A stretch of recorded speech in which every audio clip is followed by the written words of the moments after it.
Chombo hapo unaona. Umefukuzwa. Chumvi bado kidogo. Umefukuzwa. Haraka hivi. Chumvi. Umeweka chupi.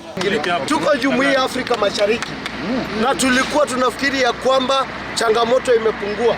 Watu zaidi ya 1000 wamekwama hapa mpakani kwa mwezi moja sasa.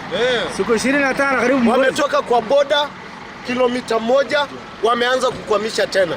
Tunataka kusema kama viongozi wa wafanyabiashara tunalaani kitendo hii. Kweli kuna tatizo kubwa hapa boda hapa Namanga, hususan upande wa Kenya.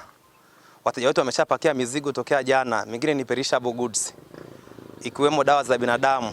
Zimeshapakiliwa kutoka Nairobi kuelekea Tanzania. Lakini sasa hivi hapa haziwezi kupita kwa sababu ya huu mgomo ambao umejitokeza hapa ghafla. Dawa zile zikipigwa na jua hapa Namanga hivi haziwezi kuuzika tena, ni za kuchoma. Kwa tunaomba serikali ya Kenya iliingilie kati hili swala. Nimetokea Kampala.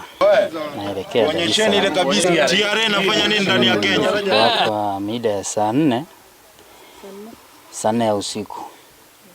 Nikakuta kumefungwa barabara, magesi matenki ya gesi yamekorosi barabara. Kwa hiyo yani hapa tunapata usumbufu ambao ulikuwa hauhitajiki.